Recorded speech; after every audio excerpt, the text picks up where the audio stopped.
The champagne flute trembled in my hand, expensive crystal catching the golden light of the chandeliers above. I shouldn't have been here. The Sterling Hotel's grand ballroom was a cathedral of wealth I'd never belonged to. All marble columns and silk drapes that probably cost more than my entire year's salary as a catering server. The air smelled of imported roses and money, that peculiar scent of designer perfume mixing with the kind of confidence only the truly wealthy possessed. I adjusted my black uniform, making sure the white apron sat perfectly straight. Invisible. That's what we were supposed to be. Ghosts moving between the glittering guests, refilling glasses, clearing plates, existing only to serve. "More champagne here," a woman's voice called out, sharp and entitled. I moved toward her table, my worn flats silent against the polished floor. My feet ached. 3 hours into this shift and we had 5 more to go. The tray felt heavier with each step, but I couldn't afford to show weakness. I needed this job, needed the tips that would help pay for the tiny studio apartment I could barely afford after the divorce. After Marcus, I pushed the thought away, focusing on pouring champagne with steady hands. The guests didn't even look at me. To them, I was furniture, a function. I preferred it that way, honestly. Being noticed meant being vulnerable, and I'd had enough of that to last a lifetime. "Emma, table 7 needs attention," my supervisor hissed as she passed, her own tray loaded with hors d'oeuvres that looked like tiny works of art. Table 7 sat in the corner, partially hidden by an ornate screen. I could see expensive suits, the glint of gold watches. I approached carefully, professionally, my server's smile fixed in place. That's when I smelled it. Bergamot and cedar, expensive and dark, the kind of cologne that didn't come from department stores. It wrapped around me before I even saw him, and something in my chest tightened with an instinct I didn't understand. "Danger," my body whispered. "Predator." I looked up. He sat at the head of the table, and the world seemed to tilt slightly on its axis. Dark hair swept back from a face that could have been carved from marble, all sharp angles and aristocratic features that would have been beautiful if they weren't so utterly cold. His suit was black, tailored so perfectly it seemed like a second skin. And when his eyes lifted to meet mine, I forgot how to breathe. Gray. His eyes were gray. Like smoke. Like steel. Like a storm about to break. "Champagne?" I managed, my voice steadier than I felt. He didn't answer, just watched me with an intensity that made my skin prickle. The men around him, clearly subordinates, clearly dangerous in their own right, had gone silent, waiting. One of them, a mountain of a man with a scar across his jaw, leaned forward slightly, protective. "Yes," the man finally said, his voice low and accented. Italian, I thought, though softened by years away from home. "Thank you." I poured, acutely aware of his gaze tracking every movement. My hands didn't shake. I wouldn't let them. I'd learned to be steady under scrutiny, under pressure, under the weight of being found lacking. Marcus had taught me that lesson well. "You're new," he observed, and it wasn't a question. 3 months, I replied, keeping my tone neutral, professional. "Don't engage," I reminded myself. "Just serve and move on." And before that, I glanced up, surprised by the personal question. His gray eyes held mine, and I saw something flicker in their depths. Curiosity, maybe, or something darker. Something possessive that made no sense for a stranger. "Before that doesn't matter," I said quietly. His lips curved, just slightly. Not quite a smile. "Doesn't it?" Before I could respond, chaos erupted at the ballroom entrance. Raised voices, the sound of someone arguing with security. I turned, my body already tensing with the need to escape conflict, to disappear. But I couldn't move, because walking through the doors, red-faced and clearly drunk, was Marcus. My ex-husband spotted me immediately, his eyes lighting up with malicious glee. "Emma!" he shouted, loud enough that nearby conversation stopped. "There you are. Look, everyone. My ex-wife serving drinks like the help she always was." Heat flooded my face. Shame, anger, humiliation, all of it crashing over me like a wave. I set down the champagne bottle carefully, precisely, buying myself time to breathe. "Marcus, you need to leave," I said quietly, aware of every eye in the room now turning toward us. Leave? I'm a guest here, sweetheart. Unlike you. He stumbled closer, and I could smell the whiskey on his breath. Business is good. Real good. Not that you'd know anything about that, would you? I took a step back, my hip bumping against the table behind me. The table where the gray-eyed man sat, still watching, still silent. Marcus's gaze dropped to my left hand, and his smile turned cruel. Where's your ring, Emma? Oh, that's right. You gave it back. Couldn't even keep a husband, could you? Couldn't be enough. The words hit like physical blows. Old wounds, carefully scabbed over, ripping open. I wanted to disappear, to sink through the floor, to be anywhere but here. Sir, you need to leave now. Security appeared, 2 large men flanking Marcus. But he wasn't done. He never was. You know what's funny? He said, his voice carrying across the silent ballroom. I heard you're still alone, still worthless, still... That's enough. The voice came from behind me, low and cold and absolutely commanding. I felt him before I saw him, that bergamot and cedar scent. The heat of him close. Too close. The gray-eyed man had stood, and suddenly the air itself seemed to change, to thicken with threat. Marcus's smile faltered. Who the hell? You will leave, the man said, each word precise and sharp as a blade. Now. It wasn't a suggestion. It was a fact, delivered with such absolute authority that even drunk, even belligerent, Marcus took a step back. The security guards moved forward, their hands on Marcus's arms, but their eyes were on the gray-eyed man, wary and respectful. Marcus was escorted out, still sputtering protests, but his voice faded into insignificance. The ballroom slowly returned to its previous hum of conversation, the guests turning away from the entertainment, already forgetting. But I couldn't move, couldn't breathe. Are you all right? I turned to find him standing closer than before, those storm-gray eyes fixed on my face with an intensity that made my heart race for entirely different reasons than fear. I'm fine, I lied. Thank you for... I should get back to work. I reached for the champagne bottle, but my hand was shaking now, trembling like I was made of nothing but fault lines ready to crack. He saw it. Of course he saw it. And his jaw tightened almost imperceptibly. What's your name? He asked. Emma, I whispered, then cursed myself for answering, for giving him even that small piece of me. Emma. He said it like he was tasting it, rolling it around in his mouth to feel its shape. I'm Dante. I nodded, not knowing what else to do. My supervisor was watching from across the room, her expression stern. I was causing a scene, breaking protocol, failing. I started. Have dinner with me. The words hung between us, impossible and absurd. Men like him didn't ask women like me to dinner. Men like him existed in a different stratosphere, a different world entirely. I can't, I said automatically. Why not? Because...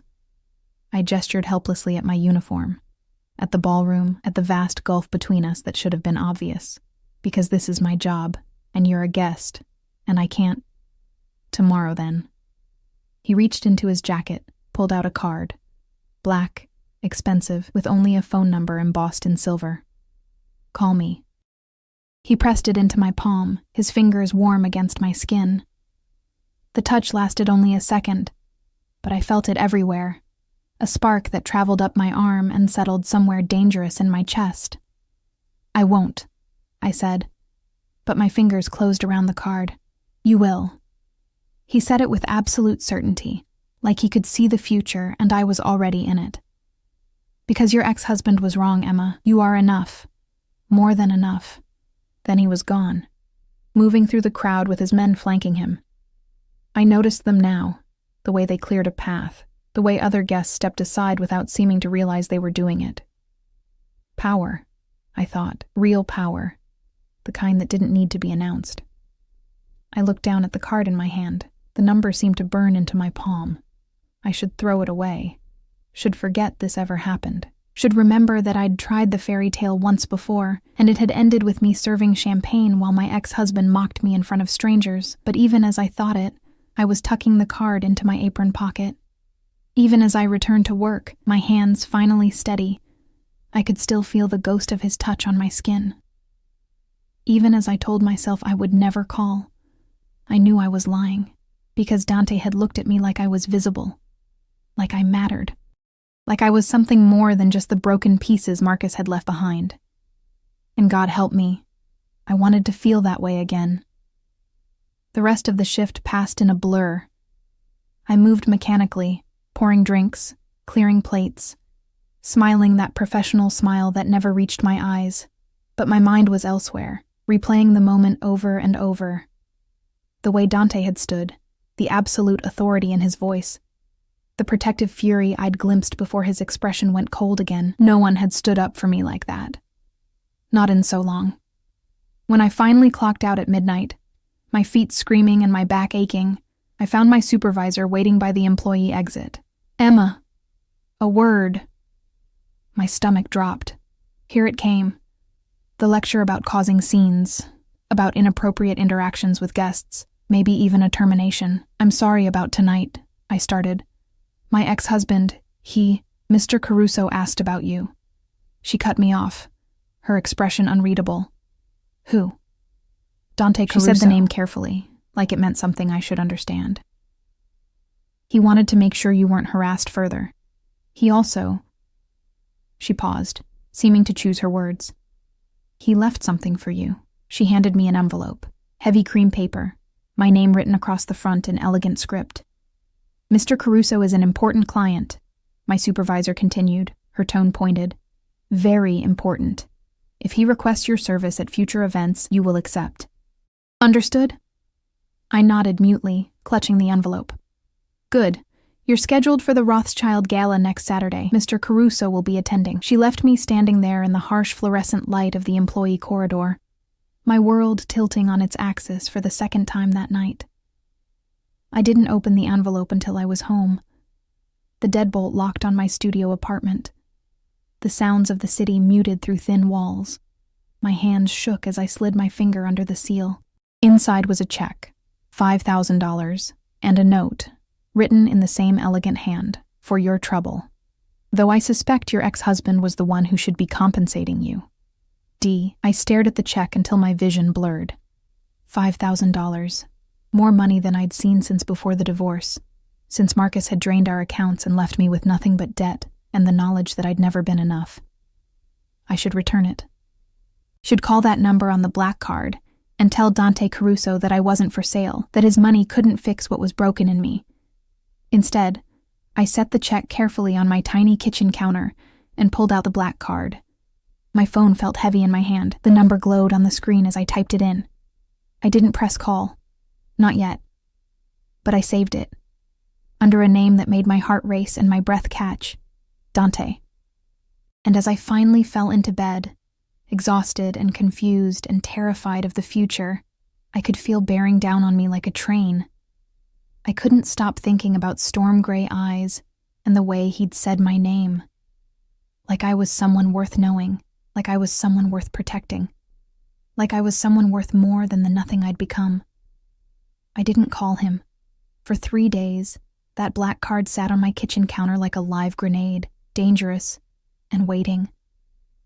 I'd pick it up while drinking my morning coffee, turn it over in my fingers while eating microwave dinners, stare at it before bed like it might explode if I looked away. The check, though, I cashed that. I had to. My landlord didn't care about my moral dilemmas, and the electricity company certainly didn't. $5,000 meant I could breathe for a few months, maybe even fix the rattling sound my car had started making. But taking his money felt like accepting something I didn't understand. A transaction with terms I hadn't read. On the 4th day, my phone rang. Unknown number. My heart stopped, then started again. Too fast. I knew somehow before I even answered. "You didn't call." Dante's voice, low and slightly amused, filled my ear like smoke. "How did you get my number?" My voice came out breathless, and I hated myself for it. "Does it matter?" "Yes." I stood from my threadbare couch, pacing the small space of my apartment. That's not normal. That's I needed to know you were safe. His tone shifted, losing the amusement. After your ex-husband's display, I wanted to ensure he didn't bother you again. Something cold slithered down my spine. What did you do? Nothing he didn't deserve. A pause. He won't approach you again, Emma. You have my word. I should have been horrified. Should have demanded answers, should have hung up and blocked the number. Instead, I felt something warm and dangerous unfurl in my chest. Relief. Safety. Things I hadn't felt in so long I'd forgotten what they tasted like. The gala is tomorrow night, he continued, as if we were discussing the weather. I'll send a car for you. 7 o'clock. I'll be working the event, I said, confused. I don't need... Not as staff. As my guest. The words hit me like cold water. What? Wear something beautiful. The car will wait if you're not ready. His voice softened, just slightly. Please, Emma. He hung up before I could refuse. I stared at my phone, my heart hammering against my ribs. This was insane. I didn't know this man. Didn't know anything about him except that he had money, power, and eyes that saw through me like I was made of glass, and that when Marcus had tried to humiliate me, Dante had stepped between us like a wall made of stone and fury. I called my supervisor. About the Rothschild Gala tomorrow. You're not scheduled anymore, she interrupted, her tone strange. Careful. Mr. Caruso requested the change. You'll still be paid, of course. He was very generous about the compensation. Of course he was. I see. I managed. Emma. She hesitated. Be careful. Men like Dante Caruso. They don't do anything without a reason. The line went dead. I spent the next 24 hours in a state of barely controlled panic. I had nothing to wear to a gala. My closet held server uniforms, clearance rack jeans, and a single black dress I'd worn to my divorce hearing. Nothing beautiful. Nothing worthy of standing next to a man who wore power like other men wore cologne. At 6:30 the next evening, there was a knock at my door. I opened it to find a woman in an elegant suit, holding garment bags and makeup cases. Behind her, 2 more women carried shoeboxes and jewelry cases. Ms. Emma Hart? The first woman smiled warmly. Mr. Caruso sent us. We're here to help you prepare. I stood frozen in my doorway, overwhelmed. I can't. This is too much. Mr. Caruso was very specific, she said gently. He said you would argue. He also said to tell you that refusing would hurt his feelings, and that he's not accustomed to having his feelings hurt. Despite everything, I felt my lips twitch. Manipulative bastard. Fine, I heard myself say. Come in. They transformed my tiny apartment into a salon. The dress they pulled from the garment bag made my breath catch. Deep emerald silk that shimmered like water, elegant and simple, and probably worth more than my car. The shoes were Louboutin. The jewelry was... I didn't even want to know. When they finished, I barely recognized the woman in my bathroom mirror. My dark hair fell in soft waves. My skin glowed. My eyes looked wider, more vibrant against the emerald silk. I looked like someone who belonged in Dante's world. I looked like someone Marcus would regret losing. The thought came unbidden and made me flinch. At exactly 7 o'clock, my phone buzzed. The car is here. D. I took a breath, grabbed the small clutch they'd provided, and headed downstairs. The car was a Mercedes, black and sleek, and probably armored, though I didn't know enough about these things to be sure. A driver in a crisp suit opened the door, his eyes professional and carefully blank. The interior smelled like leather and that bergamot cedar scent I'd come to associate with danger. With Dante. The drive took 20 minutes through evening traffic. I watched the city pass outside the tinted windows, my hands twisted together in my lap. What was I doing? This was crazy. I should tell the driver to turn around. Should run back to my safe, small life where I understood the rules, but I didn't. The Rothschild mansion was lit up like a jewel box, all golden light and classical architecture. Guests in designer gowns and tuxedos climbed the wide steps, and I felt my courage falter. The driver opened my door. Mr. Caruso is waiting inside, Ms. Hart. I forced myself to move, to climb those steps on shaking legs. At the entrance, a man in a dark suit, security clearly, nodded at me. "Miss Hart, please follow me." He led me through the crowded foyer, past champagne towers and string quartets, through rooms where I recognized faces from magazine covers and television screens. Everyone glittered. Everyone belonged. Everyone except me. We reached a private salon, smaller than the main ballrooms, elegant and quieter. And there, standing by the window with a glass of whiskey in his hand, was Dante. He turned as I entered, and whatever words I'd been preparing died in my throat. He wore a tuxedo like he'd been born in one, all clean lines and sophisticated power. But it was his face that held me, the way his expression shifted when he saw me. Something fierce and possessive flashing in those gray eyes before he controlled it. "Emma." He set down his glass, crossed the room in 3 strides. "You look..." He didn't finish, just stood there, looking at me like I was something precious he'd found and didn't intend to let go. "This is too much," I whispered. "The dress, the car, all of this, it's nothing." He reached out, his fingers gentle as they tilted my chin up. "You deserve beautiful things, Emma. You deserve to be treated like you matter." "You don't know me," I said, but my voice shook. "You don't know anything about me, then let me learn." His thumb brushed across my cheekbone and I shivered. "Have dinner with me. Talk to me. Let me see you." "Why?" The question burst out of me, desperate. "Why me? I'm nobody. I'm just..." "You're not nobody." His voice went hard, almost angry. "Don't ever say that again." The intensity in his gaze should have frightened me. Instead, it made me feel alive in a way I hadn't since before Marcus, before I learned to make myself small and quiet and invisible. "I don't understand this," I admitted. "Neither do I." He stepped back, creating distance, though his eyes never left mine. "All I know is that I saw you in that ballroom, exhausted and hurting and trying so hard to be invisible, and something in me recognized you." "Recognized me as what?" "Mine." The word hung between us, possessive and absolute. I should have run. Should have been terrified by the certainty in his voice, by the way he looked at me like I was already his, like the choice had been made before I'd even known there was a choice to make.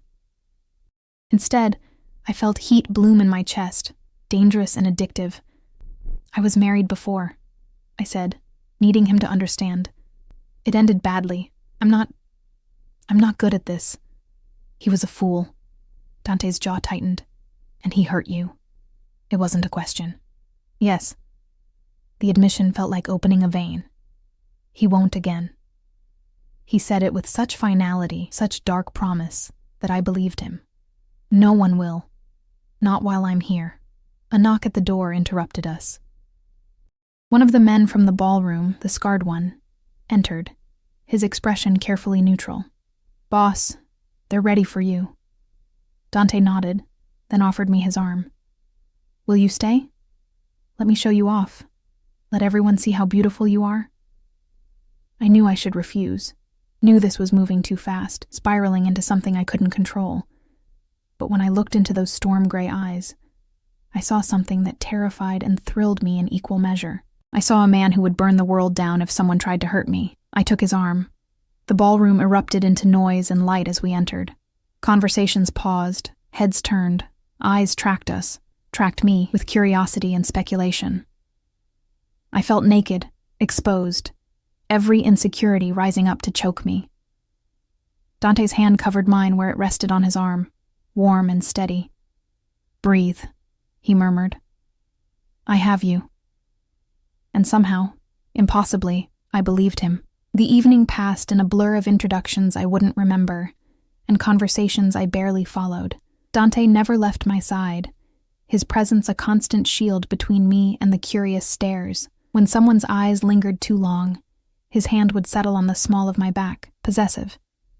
When a man tried to pull him aside for business, Dante's refusal was polite, but absolute. "Not tonight," he said, and there was steel beneath the courtesy. "Tonight I'm otherwise engaged." I felt it then, the power that radiated from him. These people, wealthy and influential as they were, deferred to him, respected him. Some, I noticed, seemed almost afraid. "Who are you?" I asked quietly as we moved through the crowd. "Really?" His lips curved, but it wasn't quite a smile. "Does it matter?" "Yes." He guided me toward a balcony, away from the crowd. The night air was cool against my skin. The city spread out below us like scattered diamonds. "My family has business interests," he said carefully. "Import, export, investments. We've been in America for 3 generations, but our roots are Italian."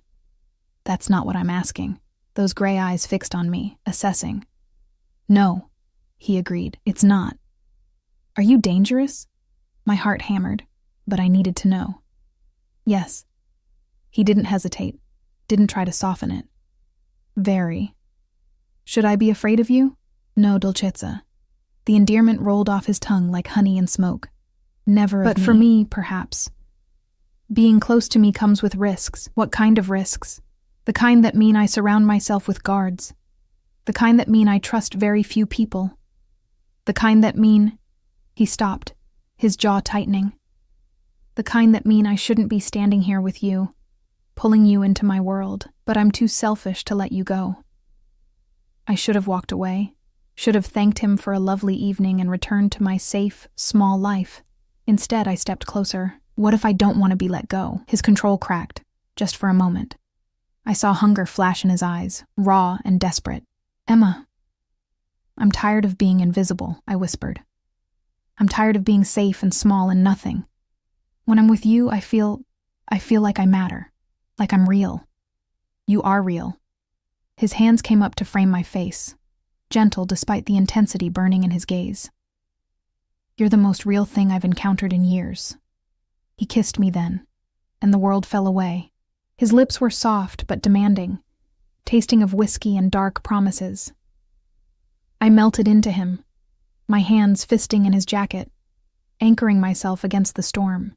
He kissed me like he was starving, like I was air and he'd been drowning, and I kissed him back with all the desperate loneliness I'd been carrying for so long. When we broke apart, both breathing hard, his forehead rested against mine. "Come home with me," he said roughly. "Let me keep you safe. Let me—" "Yes." I didn't let him finish, didn't want to hear all the reasons this was insane. "Yes." His eyes closed, like I'd just given him something precious. "You don't know what you're agreeing to, then show me." He pulled back, studying my face with an intensity that should have been uncomfortable. "If you come with me, Emma, I won't want to let you go. You need to understand that. I'm not a casual man. I don't do temporary." "Good." The words surprised us both. "I'm done with temporary. I'm done with men who make me feel like I'm disposable." "You're not disposable." His voice went hard, almost violent. "You're precious. You're—" He seemed to struggle with the words. "You're mine. From the moment I saw you, you were mine." It should have terrified me, that possessive certainty. Instead, it felt like coming home. "Then take me home," I whispered. His smile was slow and dangerous and full of dark promise. "As you wish, Dolcezza." Dante's home wasn't a house. It was a fortress, disguised as a mansion. The car wound through iron gates that closed behind us with an ominous clang, past security checkpoints hidden in manicured gardens, up a private drive lined with trees that blocked any view from the street. The building itself was modern and imposing, all clean lines and dark glass that reflected the night sky like obsidian. "You live here alone?" I asked, my voice small in the quiet luxury of the car. "Not alone." Dante's hand covered mine on the seat between us. "I have staff, security, but my private quarters, yes, those are mine alone." The driver opened my door, and Dante was there immediately, offering his hand. I took it, letting him guide me up marble steps to massive double doors that opened before we reached them. Inside, the foyer was breathtaking. Soaring ceilings, art that probably belonged in museums, furniture that screamed old money and dangerous taste. But what caught my attention were the men. They stood at intervals throughout the space, all wearing dark suits, all with the same watchful, dangerous air. Guards. I counted 6 before I stopped, suddenly very aware of what security meant in Dante's world. "Marco," Dante addressed the scarred man from the gala, who appeared as if summoned. "We're not to be disturbed. Make sure the perimeter is secure." "Already done, boss." Marco's eyes flicked to me, assessing but not unkind. "Ms. Hart." I nodded, unsure of the protocol.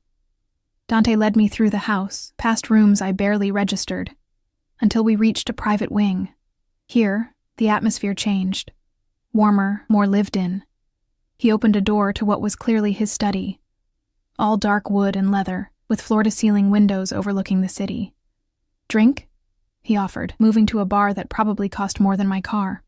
"Just water, please." My voice shook slightly. He poured water for me, whiskey for himself, then guided me to a leather sofa that felt like sitting on a cloud. He sat beside me, close but not touching, giving me space I wasn't sure I wanted. "You're shaking," he observed quietly. "I'm terrified," I admitted. "Of me? Of this? Of how fast this is happening? Of how much I want—" I stopped, pressing my lips together. "How much you want what?" His voice went low, intimate. "You." The word came out barely above a whisper. "I want you, and I don't understand why. I don't know you. I don't know anything about your life, your business, why you have armed guards, or why people look at you like you're something between a king and a killer. Perhaps I'm both." He set down his glass, turning to face me fully. "Emma, what I'm about to tell you, it doesn't leave this room. Not ever. Do you understand?" My heart hammered. "Yes. My family's business isn't entirely legal." He said it calmly, watching my reaction. "We control ports, shipping routes, certain territories. We settle disputes that can't go through official channels. We have our hands in industries that operate in the shadows. You're in the Mafia." I said it flatly, needing the words spoken plainly. "That's a crude term, but yes. My grandfather built this empire. My father expanded it. Now it's mine." His jaw tightened. "I won't apologize for what I am, Emma. I won't lie to you about it, but I also won't let it touch you if I can help it." I should have run. Should have demanded he take me home immediately. Instead, I asked, "Why tell me?" "Because I want you in my life, and my life comes with truths that aren't pretty." He reached out, his fingers gentle on my cheek. "Because you deserve honesty, even when it's ugly. And because—" He paused, something vulnerable flickering in his eyes. "Because I haven't felt this way about anyone in so long I'd forgotten what it was like." "What way?" "Protective. Possessive. Desperate." His thumb traced my lower lip and I shivered. "I saw you being hurt by that bastard ex-husband, and I wanted to kill him. I still do. The only thing stopping me is that it would upset you." The casual way he said it, like murder was just another option on the table, should have horrified me. Instead, something dark and wounded inside me whispered, "Someone would kill for you. Someone thinks you're worth protecting." "What did you do to Marcus?" I needed to know. "I had my people visit him. Explain that you were under my protection now, and that any further harassment would be met with consequences." His expression went cold, dangerous. He was also informed that certain financial discrepancies in his business dealings could easily come to light, unless, of course, he disappeared from your life entirely. "He's been stealing?" I wasn't surprised. Embezzling from his employer, yes. Has been for years. Dante's eyes narrowed. "Did he steal from you too?" "Everything." The word tasted bitter. "Emptied our accounts, maxed out credit cards in my name, left me with nothing but debt. His lawyer was better than mine. I couldn't prove anything. You can now." He pulled out his phone, tapped a few buttons, then showed me the screen. I had my people look into his finances. Everything's documented here. Every transaction, every theft. Enough to put him in prison for a decade, at least. I stared at the evidence, my hands trembling. "How did you—" "I have resources, and I take care of what's mine." He said it simply, like it was obvious. "Say the word, Emma, and he'll face charges. Or say another word and he'll simply disappear. Your choice." The power he was offering me was intoxicating and terrifying. Justice, served cold. by a man who played by rules I didn't understand. I just want him gone, I whispered. I just want to never see him again. Done. Dante set his phone aside, his attention returning fully to me. He won't bother you. Ever, I believed him. God help me. I believed every word. Why me? The question I'd been holding back finally escaped. You could have anyone. Women who understand your world, who belong in it. Why a broke server with an ex-husband and trust issues? He was quiet for a long moment, his gaze distant. 5 years ago I was engaged, he finally said. Sophia. Beautiful, sophisticated, from a family like mine. Everything was arranged. The wedding, the merger of our families, the future we'd build together. Jealousy, sharp and unexpected, cut through me. What happened? She was killed. His voice went flat, empty. A rival family sending a message. They put a bomb in her car. She died instantly. Oh, Dante. I reached for him without thinking, my hand on his arm. I loved her, he continued, his eyes on mine now, seeing through me. Or I thought I did. But what I felt for her was nothing compared to what I felt the moment I saw you. My breath caught. That's impossible. You don't even know me, don't I? He shifted closer, his hand cupping my face. I know you're stronger than you think. I know you've been hurt, and you're still standing. I know you work yourself to exhaustion trying to survive, trying to be invisible, trying to be enough for people who never deserved you. His thumb brushed away a tear I didn't realize had fallen. I know that when you smile, really smile, it's like the sun coming out, and I know that I will burn this entire city down before I let anyone hurt you again. You're insane, I whispered, but I was leaning into his touch. Probably. His lips curved. But I'm your kind of insane, aren't I? He kissed me before I could answer, and this time there was no gentleness. Just hunger, desperate and consuming. I kissed him back with equal fervor, my hands in his hair, his jacket, pulling him closer. He tasted like whiskey and dark promises, and I wanted to drown in him. We broke apart, both breathing hard. Stay, he said roughly. Tonight, tomorrow. Stay with me. I have work. Call in sick. His hands were in my hair, tilting my head back so he could trace kisses down my throat. Let me take care of you. Let me show you what it's like to be treasured. Dante. Please, Emma. The vulnerability in his voice undid me. I haven't asked anyone for anything in so long, but I'm asking you. Stay. I knew it was a mistake. Knew I was diving into water too deep, too dark, too dangerous. But I was so tired of being careful. So tired of being alone. Okay, I breathed. I'll stay. The next 2 weeks passed in a blur of impossible luxury and growing obsession. Dante gave me a room in his private wing. A suite larger than my entire apartment, with a bathroom full of marble and gold fixtures. A closet that filled with designer clothes I didn't ask for, but that appeared anyway. But I rarely slept there. Most nights I ended up in Dante's bed, wrapped in his arms, listening to him breathe in the darkness. He held me like I might disappear, possessive even in sleep. He was insatiable in his need to know everything about me, my childhood, my dreams, my favorite foods, the books I loved, the music that made me cry. He asked questions like he was memorizing me, storing away every detail in some vast internal database. And he gave me pieces of himself in return. I learned that he spoke 4 languages fluently, that his mother had died when he was 12, leaving him in the care of a father who trained him to be ruthless, that he'd killed his first man at 16, a rival who'd threatened his younger sister, Lucia, who now lived in Italy, safe from this life. I learned that he played piano when he couldn't sleep, that he had nightmares about Sophia's death, that he collected first-edition books and read poetry in Italian when he thought no one could hear. I learned that beneath the dangerous exterior was a man who craved connection, who was desperately lonely, who'd built walls so high he'd forgotten how to let anyone in. Until me. You're staring, I said one morning, waking to find him propped on one elbow, watching me with those storm-gray eyes. I like looking at you. He traced a finger down my arm, leaving goosebumps in its wake. You're beautiful when you sleep, peaceful. I feel peaceful here. It was true. Despite everything, despite the armed guards, Despite knowing what he was, despite the danger that lurked at the edges of this perfect bubble, I felt safe. Is that wrong? No, Dolcezza. It's exactly right. He leaned down, kissed me softly.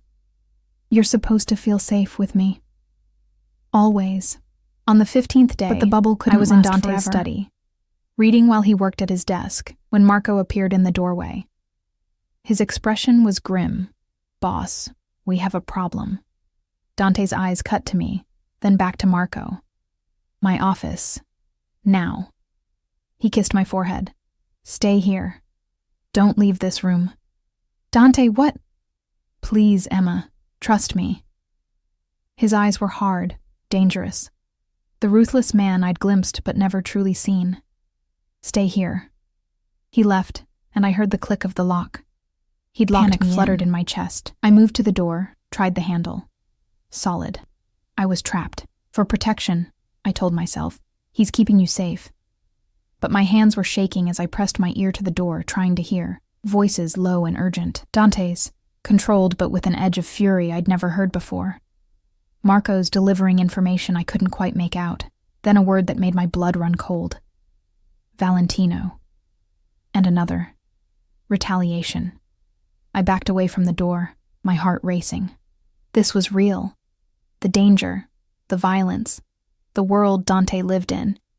It wasn't just theory anymore. It was here, pressing against the walls of our perfect bubble. 20 minutes later, the lock clicked.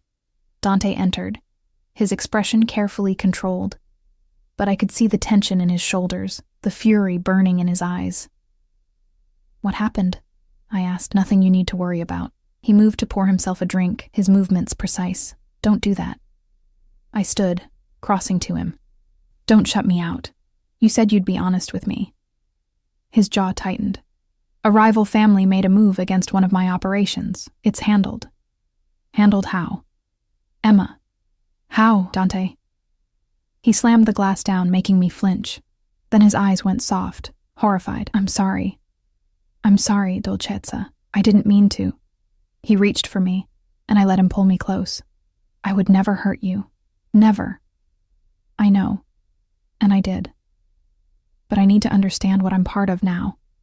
What being with you means. He was quiet for a long moment, his arms tight around me. It means you're a target, he finally said, his voice rough.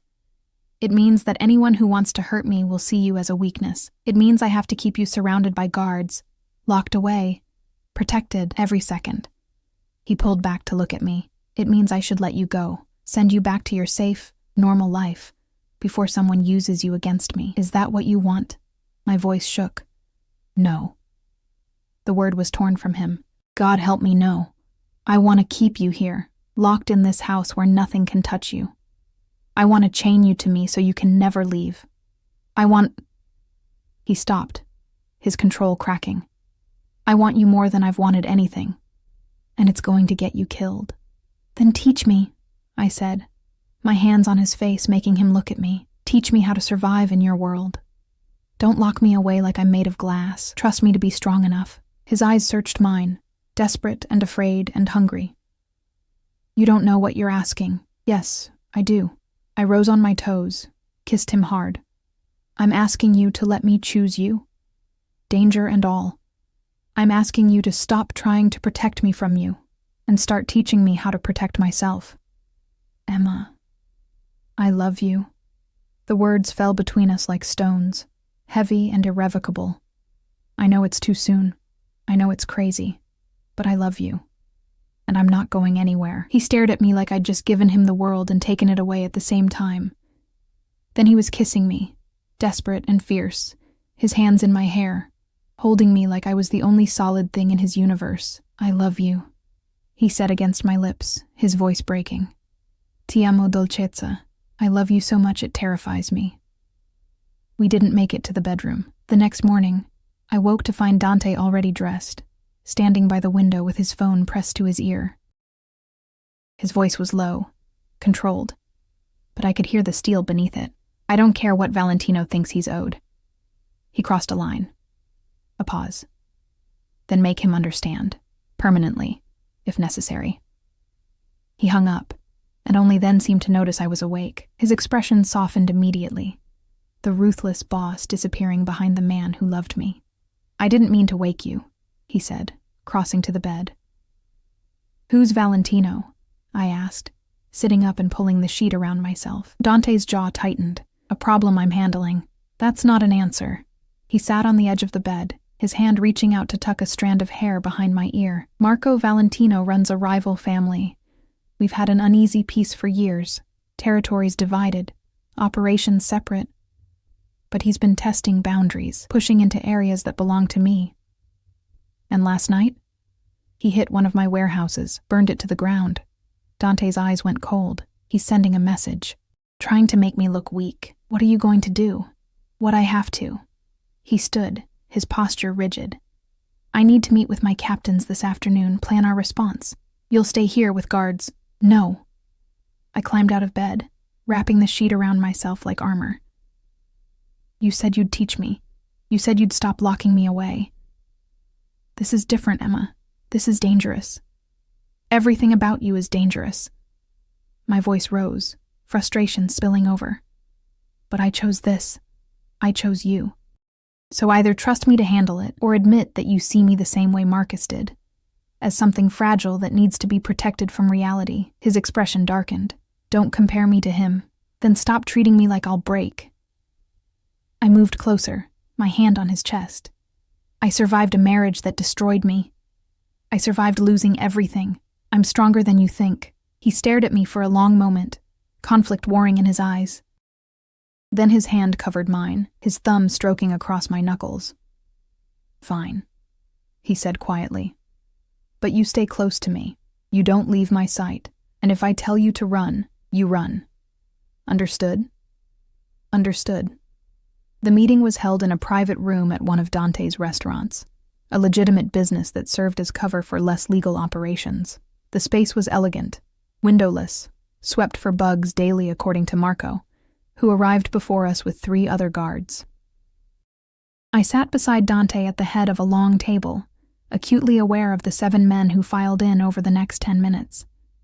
They were all older than Dante, all carrying themselves with the confidence of men who'd survived decades in a brutal world, and they all stared at me with varying degrees of curiosity and concern.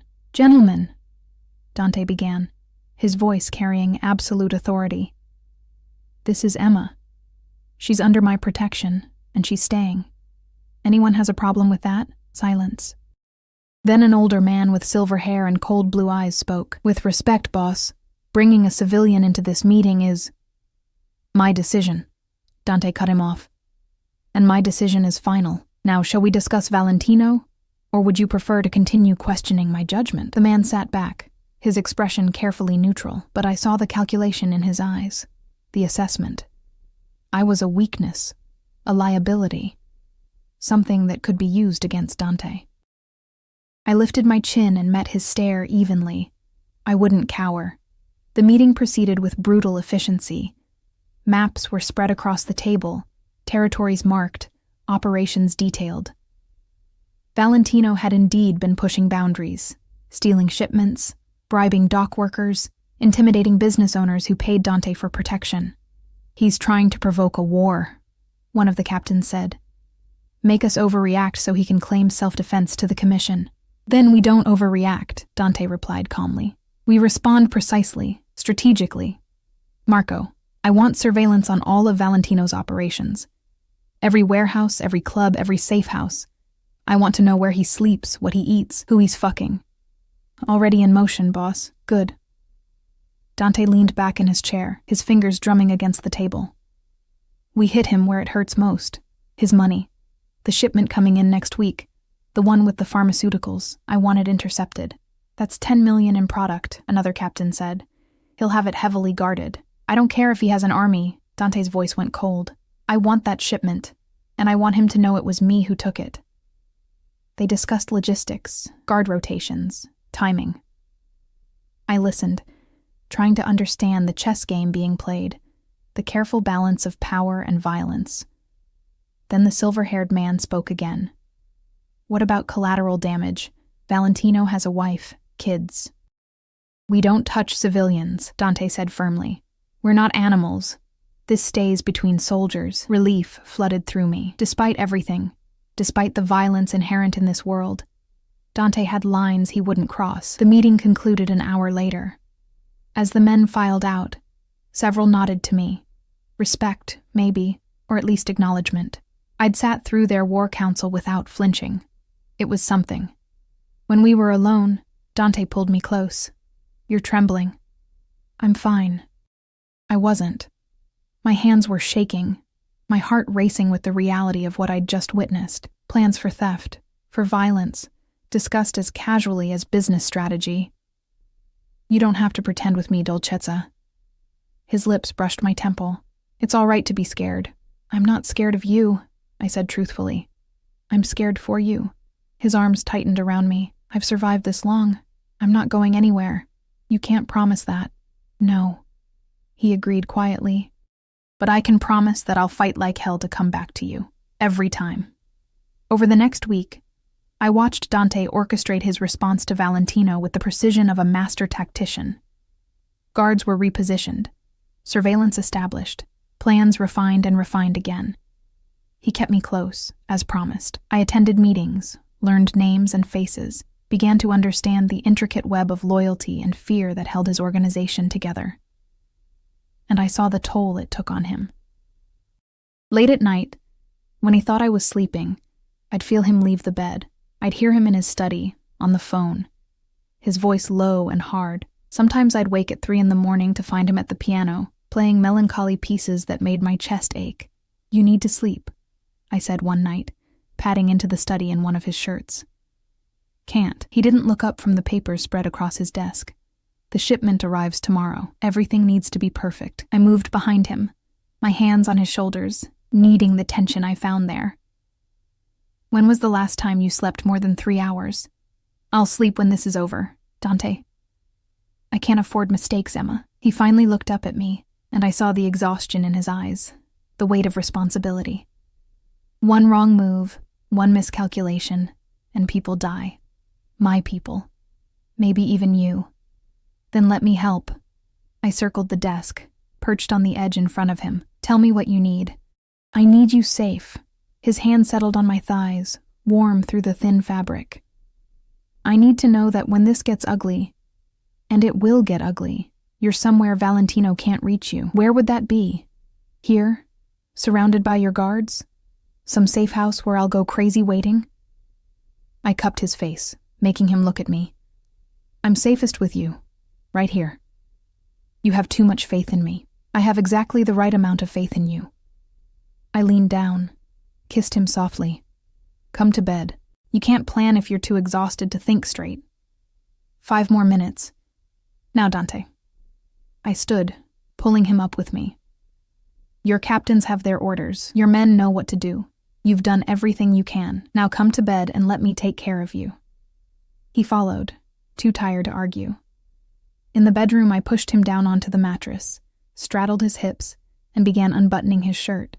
Emma. Shh. I kissed his throat, his collarbone, working my way down. You take care of everyone else, tonight. Let me take care of you. I made love to him slowly, tenderly, until the tension finally left his body and he fell asleep in my arms, his head on my chest, vulnerable in a way he'd never let anyone else see. I stayed awake, running my fingers through his hair, listening to him breathe, and tried not to think about tomorrow. The call came at 4 a.m. Dante was awake instantly, his phone in his hand before the second ring. Talk to me. I sat up, my heart hammering as I watched his expression go from focused to furious. When? A pause. How many? Another pause, longer this time. I'm on my way. He was already moving, pulling on clothes with practiced efficiency. Stay here. Lock the door. Don't answer for anyone but me or Marco. What happened? I climbed out of bed, reaching for him. Valentino moved first. His voice was cold, controlled, but I could see the rage burning in his eyes. He hit the shipment early. Killed 3 of my men. Horror washed over me. Oh, God. Stay here, Emma. He gripped my shoulders, his eyes intense. Promise me. No matter what you hear, no matter how long I'm gone, you stay in this room until I come for you. Dante, please. Promise me. The desperation in his voice broke me. I promise. He kissed me hard, desperately, like he was memorizing the taste of me. Then he was gone, the door closing behind him, the lock clicking into place. I was alone. I paced the room like a caged animal, my mind conjuring worst-case scenarios. 3 men dead, a war starting, Dante walking into danger because Valentino had outmaneuvered him. Hours passed. Dawn broke, painting the sky in shades of pink and gold that felt obscene given what was happening. My phone buzzed. A text from an unknown number. He should have stayed away from what's mine. My blood ran cold. I stared at the message, my hands shaking. Then another came through. A photo. Of me. Taken yesterday, walking through Dante's garden with guards flanking me. Taken from outside the property, from a distance, with a high-powered lens. Valentino knew where I was, knew what I looked like, knew that I mattered to Dante. I was exactly what Dante had feared. A weakness, a target. The phone buzzed again. Another message. Tell him to back down, or you're next. I should have been terrified. Should have called Marco. Should have hidden. Should have done anything except what I actually did. I called the number back. It rang twice before a man answered. Well. The little girlfriend has some spine after all. If you want to send Dante a message, I said, my voice steadier than I felt, send it to him. Leave me out of this. But you're the whole point, sweetheart. Valentino's voice was smooth, cultured, dangerous. Dante thinks he can take what's mine? I'll take what's his. Fair is fair. I'm not a thing to be taken. No? He laughed. Then what are you? His whore? His pet? A little nobody he picked up to amuse himself? The words hit like slaps, echoing things Marcus had said, things I'd believed about myself for so long. I'm the woman he loves, I said quietly, and if you think threatening me will make him back down, you don't know him at all. It'll just make him come for you harder. Silence. Then, you might be right about that, which is why I'm not going to threaten you, sweetheart. I'm going to take you. Today. Maybe I'll send him back pieces. Maybe I'll keep you for myself. Haven't decided yet. The line went dead. I stood frozen, the phone in my trembling hand, as the full weight of my situation crashed down on me. I'd just painted an even bigger target on my back. And Dante wasn't here to protect me. I was alone, locked in a room, waiting to be prey. For the first time since meeting Dante, I understood true fear. Not fear of him, but fear of what loving him would cost, and I understood something else too. I wouldn't hide, wouldn't cower, wouldn't let Valentino use me as a weapon against the man I loved. If he wanted me, he'd have to come get me, and I'd make sure he regretted it. I grabbed my phone, dialed Marco's number, and prepared for war. Marco answered on the first ring. Ms. Hart, are you? Valentino just called me, threatened me. He's planning to take me today. The words tumbled out, my voice shaking but clear. He knows where I am. He has photos of me. A string of Italian curses exploded through the phone. Stay in the room. I'm sending men to your location now. Don't open the door for anyone except me. I'm calling the boss. No. The word surprised us both. Dante is dealing with the aftermath of the attack. He doesn't need this distraction right now. With respect, Ms. Hart, you are his priority. He'll want to know. And when he finds out, he'll do something reckless. He'll come back here, leave himself exposed. Maybe get killed because he's trying to protect me instead of protecting himself. My hands were shaking, but my mind was clear. How long until you can get here? 10 minutes. Maybe less. Then we have 10 minutes to make this place a fortress. I moved to the window, looking down at the grounds. What do I need to do? Marco was quiet for a moment. Then, there's a panic room. In the closet, behind the mirrored door. The code is 0717, Dante's birthday. Get inside and lock it. It's bulletproof, soundproof. You'll be safe there until we arrive. I found the door, punched in the code with trembling fingers. It swung open to reveal a small room, maybe 8 feet square, with monitors showing security feeds, a phone, water, supplies, a bunker designed for exactly this scenario. "I'm in," I told Marco. "Good, lock it. Don't come out until you hear my voice." I started to close the door, then stopped. On the monitors, I could see the grounds, the gate, the perimeter. And I could see something else too, a black van pulling up to the gate. Men with guns climbing out. "Marco, they're already here." More cursing. "How many?" "6. Maybe more in the van." My heart was hammering so hard I could barely breathe. "They're cutting through the gate. The guards. I see 2 of your men moving to intercept." I watched, helpless as gunfire erupted on the screens. Silent on my end, but I could see the muzzle flashes, see one of Dante's guards go down. "Marco, they're getting through. Emma, lock that door now. I'm 3 minutes out." "They're in the house." I could see them on the interior cameras, moving with military precision through rooms I'd walked through just yesterday. They know where they're going. I should have locked the door, should have hidden like Marco said.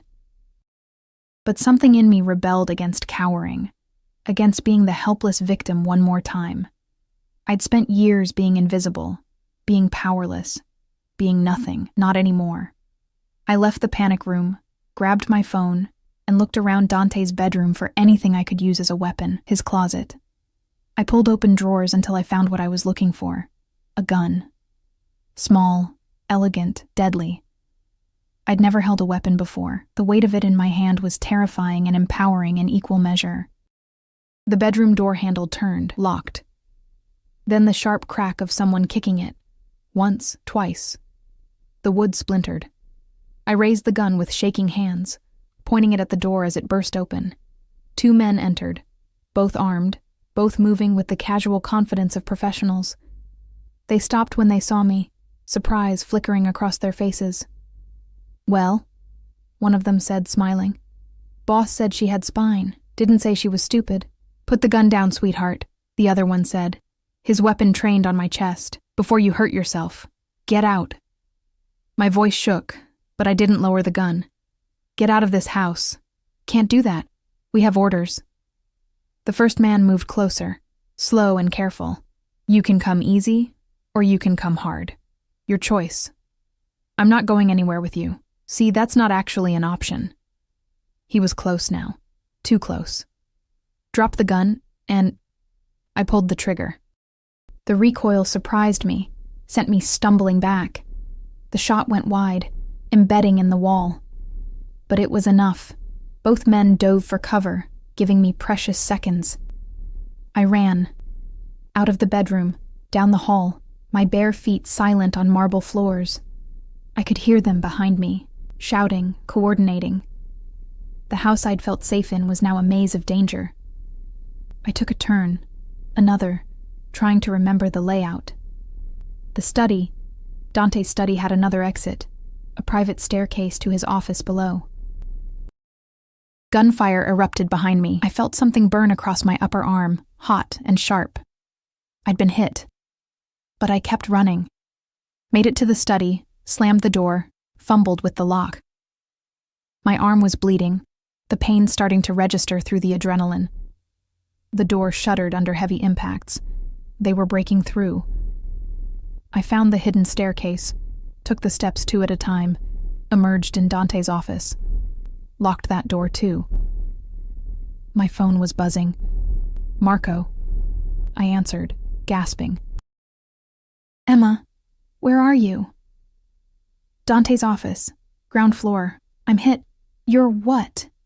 "Just my arm. I'm okay. But they're..." The office door exploded inward. "They're here." I raised the gun again, but hands grabbed me from behind. Where had he come from? And twisted it from my grip. I screamed, fought, clawed. But there were too many of them. "Feisty little thing," one of them laughed, pinning my arms. "Boss is gonna love breaking you." Then the windows shattered. Marco and 4 of Dante's men came through in a storm of broken glass and violence.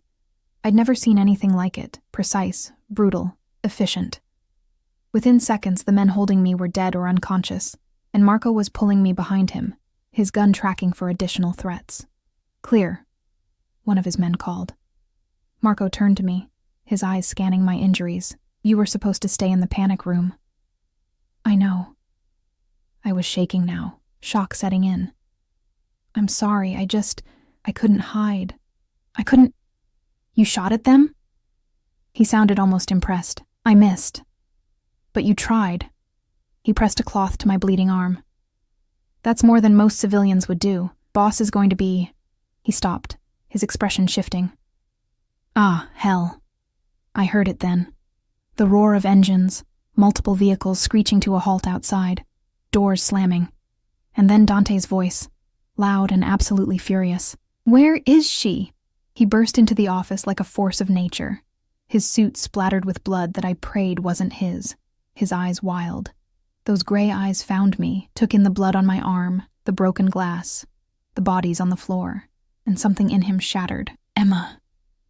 He was across the room in 3 strides, his hands on my face, my arms, checking for injuries with shaking fingers. "Dio, Emma, what? You were supposed to be safe. You were supposed to—" "I'm okay." I caught his hands, squeezed them. "I'm okay, Dante. I promise." "You're bleeding." His voice cracked. "You're hurt." "Just a graze. I've had worse from kitchen accidents." He pulled me into his arms, held me so tight I could barely breathe. I felt him trembling, felt the fear and fury rolling off him in waves. "I should have been here," he said against my hair. "I should have protected you. You did. Your training, your guards, your panic room, it all protected me." I pulled back to look at him, and I protected myself too. "I'm not helpless, Dante. I'm not fragile. No." He touched my face like I was something precious and miraculous. "You're extraordinary." Marco cleared his throat. "Boss, we need to move. Valentino knows she's still here. He'll send more." "He won't send anyone." Dante's expression went cold, deadly. "Because I'm going to end this. Tonight." "Dante," I started. "No." He turned to Marco. "Take her to the safe house in Connecticut. Triple the guards. No one in or out without my authorization." "I'm not leaving you," I said firmly. "Emma, this isn't a discussion." "You're right, it's not." I stepped closer, my hand on his chest. "You said you wouldn't lock me away. You said you'd trust me to be strong enough. So trust me now. This is different. This is war." "Then let me be part of it." I could see him wavering. "Not in the fighting, not in danger. But don't send me away where I'll go insane wondering if you're alive. Please." He stared at me for a long moment, conflict warring in his eyes. Then he turned to Marco. "The meeting with Valentino, is it arranged?" "Yes, boss. Neutral ground, as requested. 2 hours." "Good." Dante's jaw tightened. "Emma stays with me until then. After—" He looked at me. "After, we'll see." The next 2 hours were a blur of organized chaos. Dante's men mobilized with military precision, weapons checked, vehicles prepared, strategies reviewed. I sat in his office, my arm bandaged by a doctor who appeared and disappeared without a word, and watched Dante transform into someone I barely recognized. Gone was the man who held me gently, who played piano in the dark, who looked at me like I was his whole world. This was the Mafia boss, cold, calculating, absolutely ruthless. "You can't go in there expecting to negotiate," one of his captains was saying. "Valentino crossed too many lines. He has to be made an example of." "I know." Dante's voice was flat, which is why I'm not going in expecting to negotiate. "Boss?" He touched what's mine. Dante's eyes were ice. "He sent men into my home. He hurt the woman I love. There's only one way this ends." My blood ran cold. "Dante, what are you planning?" He looked at me, and for a moment I saw the conflict return. "Something I should have done years ago. You're going to kill him." "Yes."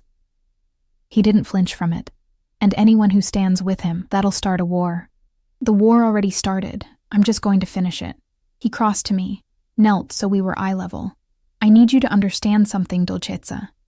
I've lived in this world my whole life. I've made compromises, kept peace, played by rules that men like Valentino see as weakness. But the moment he threatened you, all of that ended. I don't care about peace anymore. I don't care about the commission or the other families or the consequences. I only care about keeping you safe.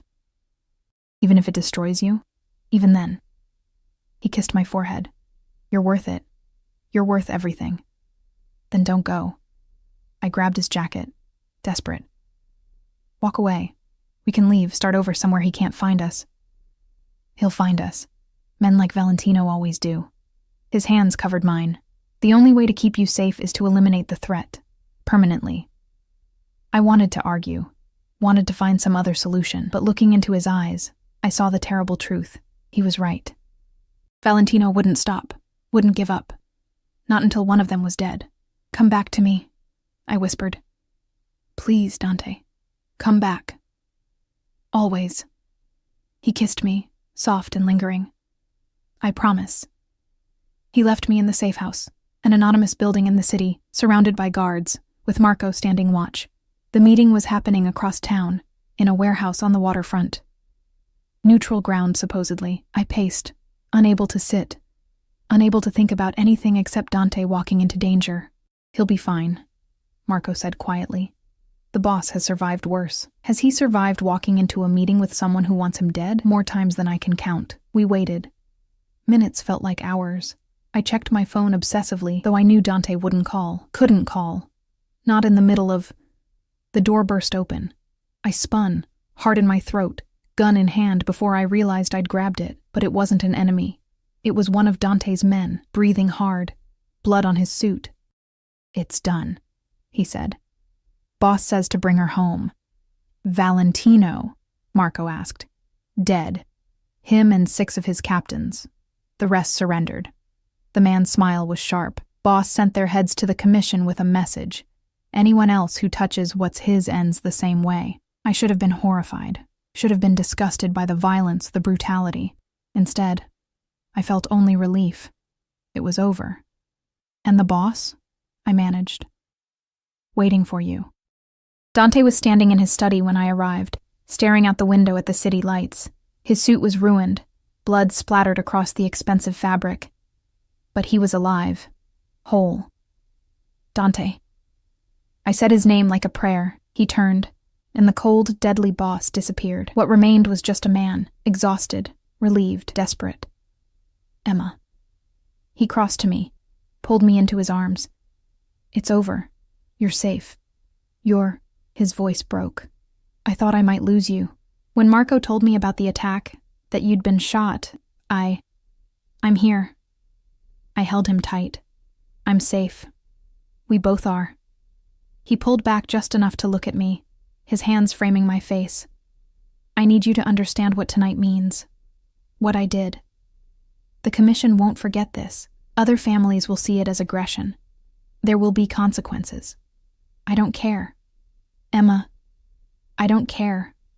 I repeated firmly. You kept me safe. You kept us safe. That's all that matters. It might mean we have to leave the city, go somewhere quiet, away from this life. He watched me carefully. Would you do that? Leave everything behind to be with me?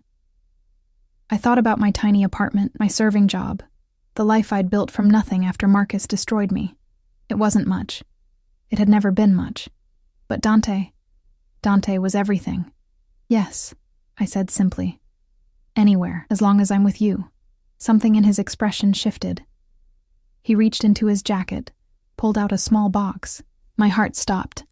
I bought this the day after I met you, he said quietly, opening it to reveal a ring, emeralds surrounded by diamonds, elegant and perfect. I knew even then that I'd never let you go, that you were mine, and I was yours, and nothing else mattered.